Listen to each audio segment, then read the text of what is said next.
Welcome to our first inaugural launch of CTE Insider Report. I'm John Jasonic, and I'm honored to be here with the President of the Board of Trustees for Clark County School District, Carolyn Edwards. Carolyn, welcome. Thank you very much, John. It's certainly a privilege to have you here. I'm pleased to be here. So you just came from a spelling bee? I just came from the semifinalist spelling bee for Clark County. Yes, very exciting. Kids are great. What ages are those? They're 6th, 7th, and 8th grade, and they did very, very well. They are really quite impressive. Well, as we just said, this is our first video report that we're doing. We attempt to match up topics of the day within the Clark County School District with people who are in the know. And right. We're not so sure who would know more than what you do about what's going on here. Well, I don't know about that. But So we do appreciate you being here. And I want to talk to you, first question, about our new superintendent. Obviously not as new as he was a few months ago, but what's been your first impression? What's the report card say so far? Well, we're very excited to have Pat Skorkowski at the helm, and I think he brings a lot of knowledge about our community, about our district, about our challenges, and about our legislature. And so those are things that are very important for us to be able to be successful in moving some changes forward, and in terms of improving student achievement, which is the ultimate goal, is to make sure our students are learning more and better. I want to get back to that in a second, but tell me a little bit about the area that you are elected in. Obviously, you know, the goal is to always represent everyone. Absolutely. Because they're all the children are within the district. But what's the area that you're elected in? How long have you been a trustee? When did you become president of the school board? Sure. So I was first elected in 2006, so I started in 2007. So I'm 7 years in. And my area is mostly the southwest part of the valley. So we have some challenges in the southwest with overcrowding in our schools and those kinds of things, but it also includes some rural areas. So Good Springs, Sandy Valley, Blue Diamond are all in my district as well. And I have been president of the board this year for 2013, and I was president in 2011. What do you see as president of the board? What additional challenges does that bring just from scheduling and from in terms of what it is that you need to get done? Sure. So being president isn't a glamorous job, and it really doesn't mean anything except... The pay's the same. The pay's the same, and it's a lot more work because you review all the agenda items, you help prepare the agendas for every board meeting, and the other trustees can review those, but they don't really have the responsibility for all of the rest of the input. And so there really is just a lot more work with being board president. I'm happy to do it, but I'm also happy when somebody else is doing it, because it means I have a little more time to visit my schools and see my kids. So. Are you able to get out to the schools quite a bit? I try to get out to all my schools every single year, and sometimes many more times than that. But every year I get to every single one of my schools, and then when they have events or things going on at their school that they want me to see or participate in, I go for those occasions as well. And I look forward to seeing teachers in action and talking to principals, and it's a wonderful thing. And how many schools are we talking about? I have about 49. That is a pretty heavy schedule. Yes. Tell me what you see. We talked about, you mentioned challenges before.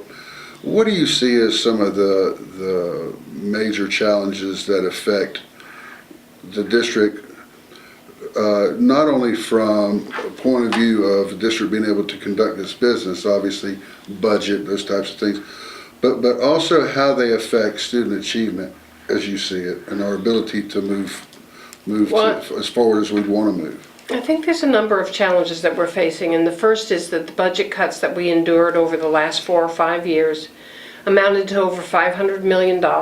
We increased class size. This year we reduced class size a little, but we still aren't back to where we were 5 years ago. And we increased class size from the previous budget cut before I was on the board previous to that, and we never recovered from that. And so we're at about a 32-to-1 in our 4th through 12th grade classes. We'd like to be a lot lower than that. That's a budgeting issue in part, but it's not just a budgeting issue. The other challenges that we face are things like Common Core standards coming on, and teachers needing to learn those standards and teach at a higher level of rigor for each of our grades. And we're working on that. We have a new evaluation system for teachers coming on. That's another challenge, both for teachers and administrators. And so there's a lot of changes coming up, and all of that happening at the same time that we're trying to increase and improve student achievement and decrease our dropout rate, increase our graduation rate. These are all important major milestones we need to bump up and work harder at. Is there a blueprint? Is there, I mean, back in in my former life, I was more involved with school district business. There were a lot of ways to see how those priorities were set by the school district, by the trustees. Is there a blueprint somewhere? Is there something that outlines for teachers, for the public, that says, this is where we want to be and when we want to be there? Is there such a document? Does that? Well, we're actually working on those discussions now. We're looking at strategic imperatives, and so we're looking at a number of our policies, our ends policies for student achievement.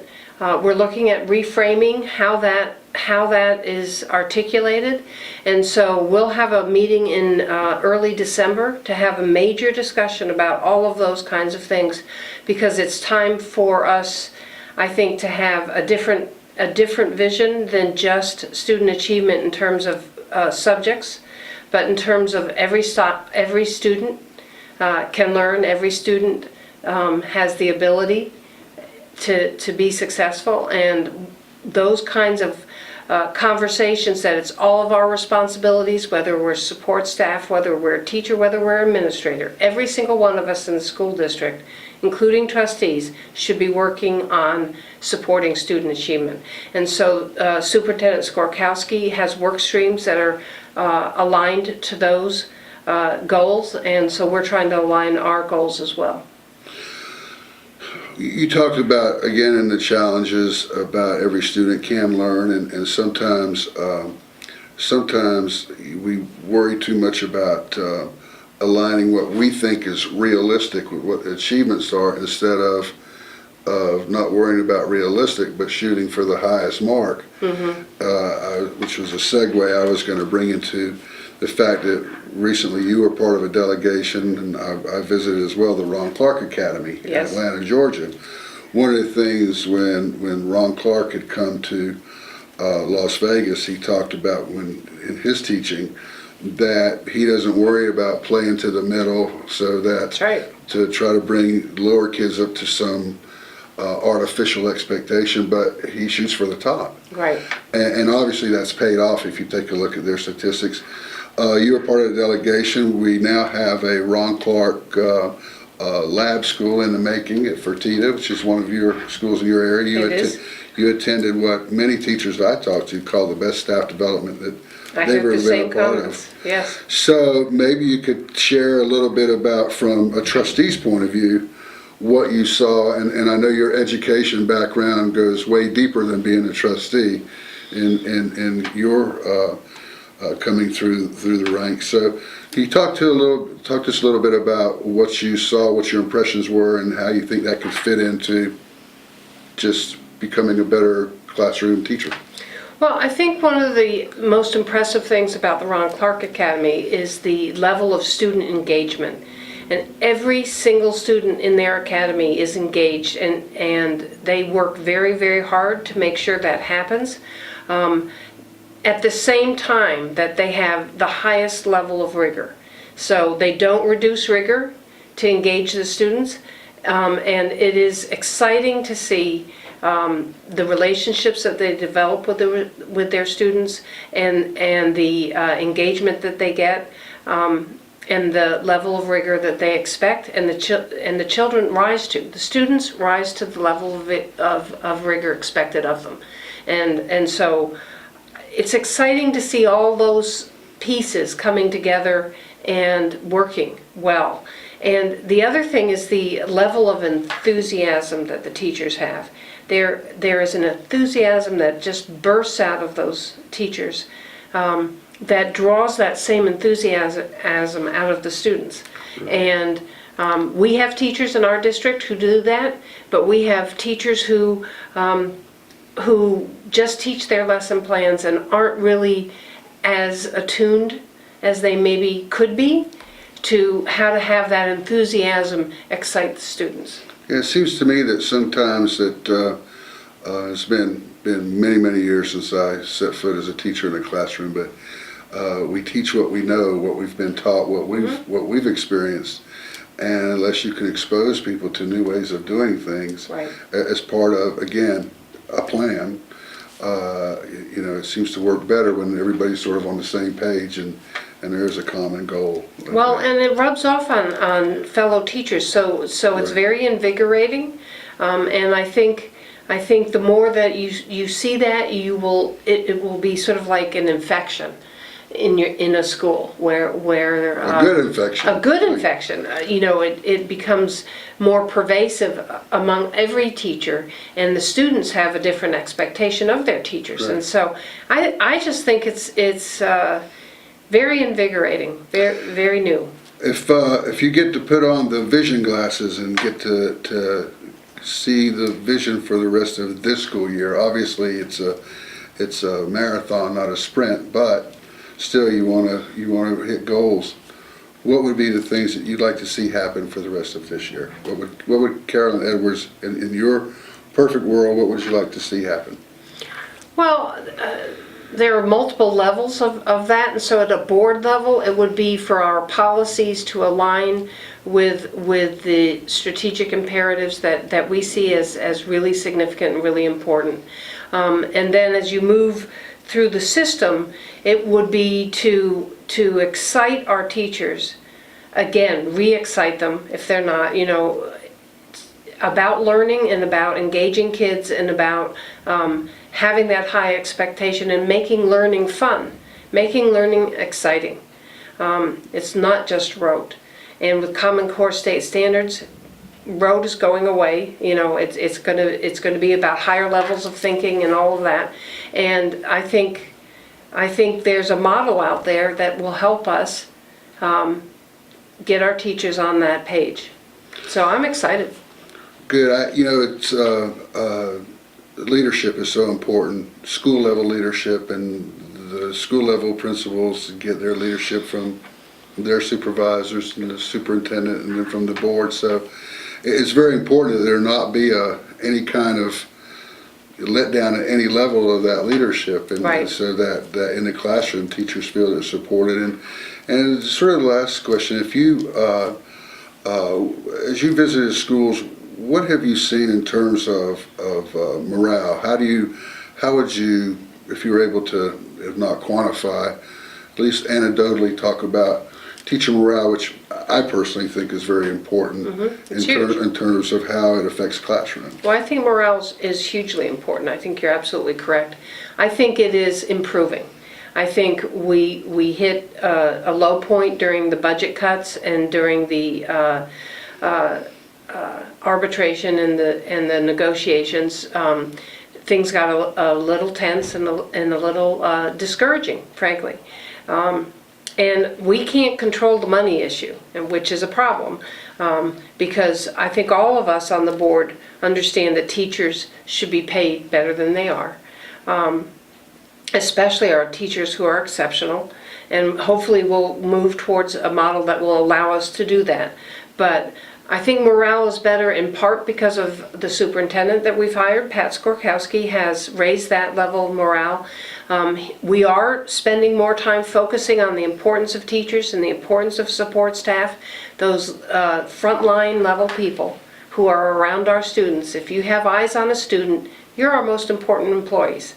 And we're saying that more, we're talking about that more, we're trying to elevate the level of attention that's paid to those individuals who have that frontline responsibility. At the same time, that we can't let go of the rigor. That has to be high. And so if we can motivate our teachers and motivate our support staff to recognize how important a high level of rigor is, and that can be exciting. That doesn't have to be scary, it doesn't have to be frightening, it can be exciting. In fact, it can be so exciting that you can't wait to get to school the next day. So we're looking forward to that.